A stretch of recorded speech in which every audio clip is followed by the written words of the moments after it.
Hey guys, hope you're all doing well. Now for today's video, I wanted to talk about some of the events that went down in Jurassic Park 3. While visiting Isla Sorna, Billy Brennan decides that it would be a good idea to take some dinosaur eggs in order to fund Alan Grant's failing dig. And while he ultimately didn't get any off of the island, today I wanted to have fun talking about what would happen if he actually did.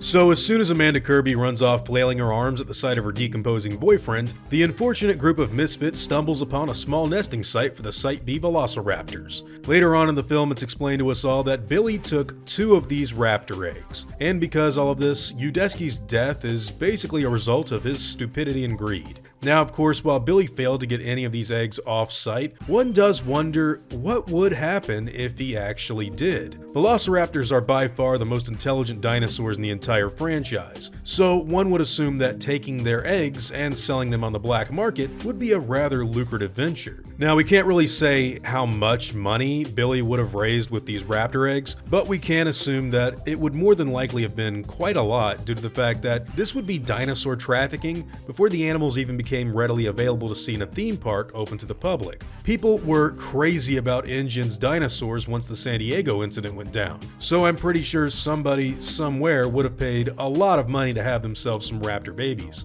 And yes, I'm going to assume that the dinosaurs did survive and hatch once Billy got the eggs off of the island. Why do I think this? Well, in Jurassic Park 3, Billy literally throws his bag in the middle of a rampaging herd of herbivores, and neither of them are cracked in the slightest despite this happening. The eggs are also plunged several feet underwater and even carried with Alan Grant while he swims quite a long way in the birdcage. And let's not forget that they were also submerged underwater during the Spinosaurus River attack. Pay no attention to the fact that Alan Grant's bag just kind of sinks to the bottom of the river along with the boat, but he has it ready to give the eggs back in the following scene. We're fine. We're all fine here now. Thank you. How are you?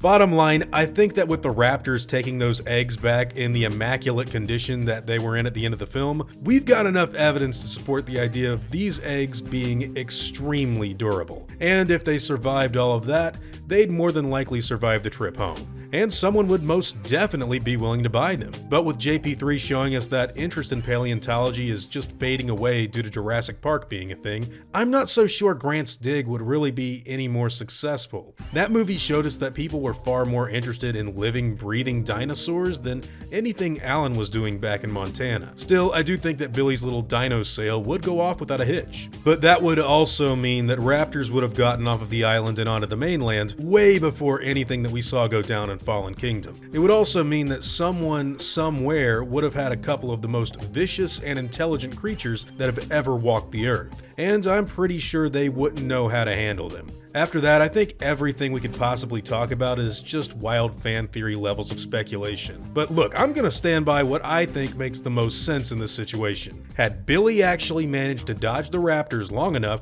and Eric just got safely found and rescued by the group, those dinosaurs would most certainly have gotten off of the island. And Grant's dig would probably stumble along a little bit further with a whole lot of money backing it up. But anyways, those are all just my own thoughts and theories on the subject matter, guys. What do all of you think? What would have happened if Billy was able to get the eggs off of Isla Sorna in Jurassic Park 3? This is a pretty fun discussion that I haven't really heard many people talking about, so whatever your own thoughts and opinions happen to be, I'd love to hear them in the comments down below. Now before I go, I'd like to thank all of my game wardens, as well as all of my InGen executives. I'd also like to thank all of my park workers and InGen hunters as well. Guys, it seriously means the world to me that you all continue to support what I do, and I never want you to ever forget that. Now, I'd like to thank you all for watching today's video, and hope that you all enjoyed the content. If you feel like I deserve it, I'd appreciate the like and hope that you'll consider subscribing if you're interested in hearing from me again. I'll see you all in the next video, guys, and as always, take it easy.